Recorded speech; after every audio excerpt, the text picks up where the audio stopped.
If you're a fan of hospital or more specifically emergency room TV shows, you've seen that doctor, the star at the center of the show.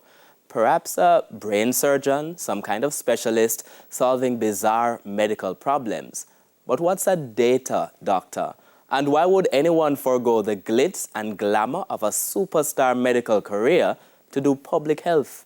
My guest this evening is Dr. Elizabeth Ward.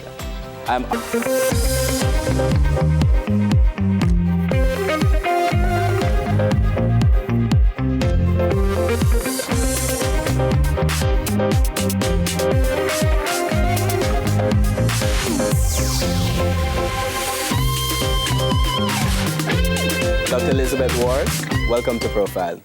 Really glad to be here. So first of all, congratulations on your recent national award, recognition for service to national security and justice. How does it feel?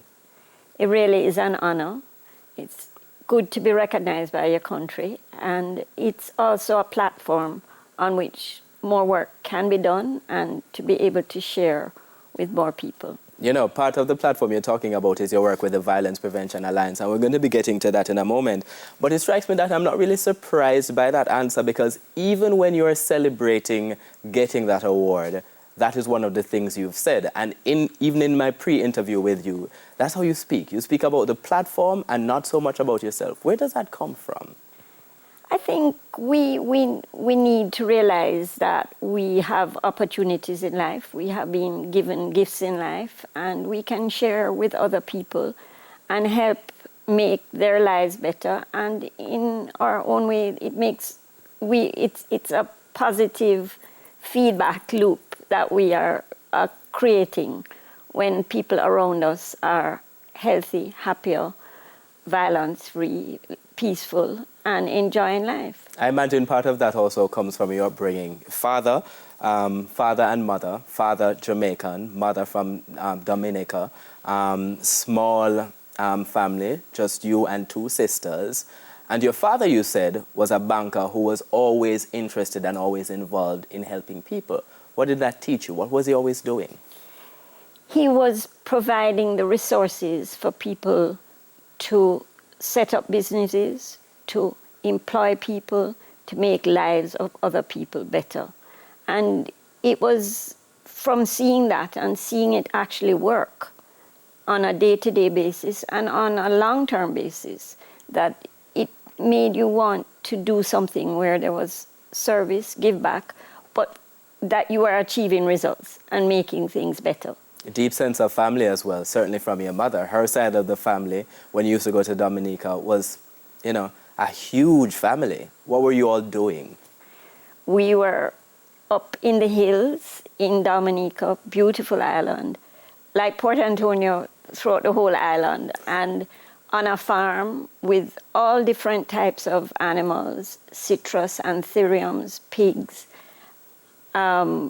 all types of fruit and fresh water.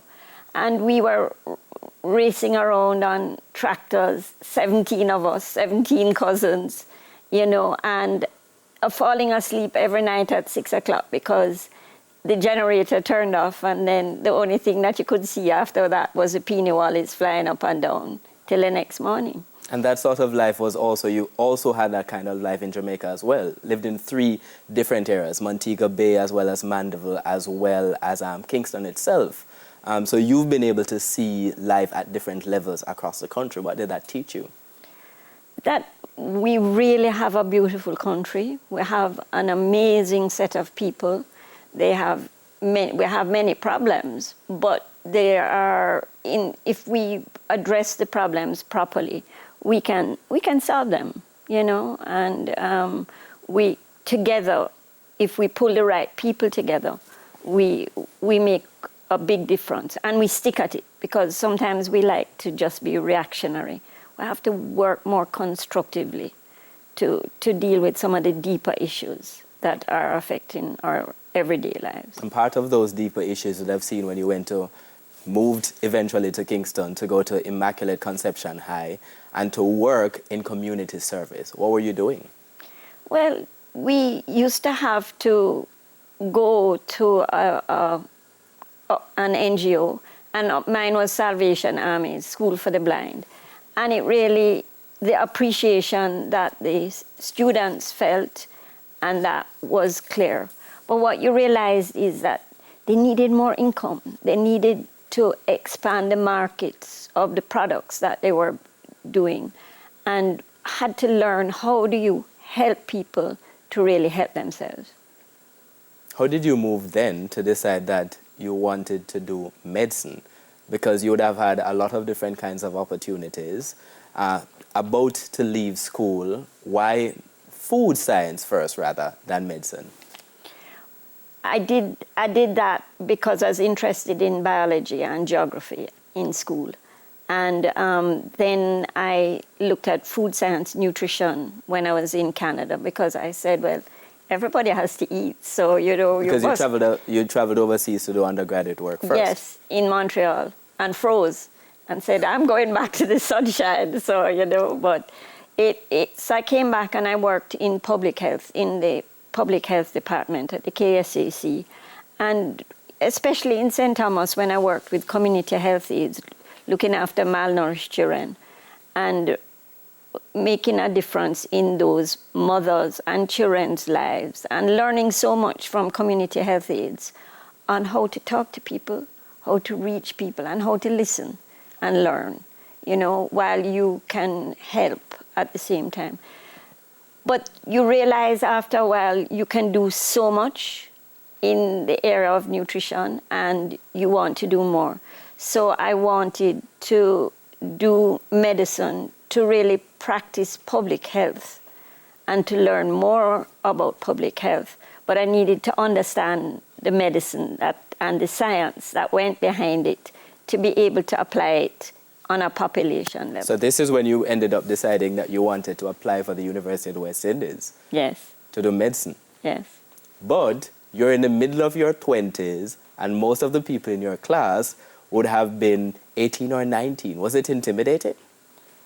No, I enjoyed them. You know, I learned a lot from them. But also the difference was, I think, I knew what I was doing and why I was doing it. Many of them were just bright students that thought this was a good idea. But and you saw that playing out, and they wanted to learn from you. Why are we doing this? Why are we studying that? And you could help them apply it more to the real world out there and the opportunities that were there.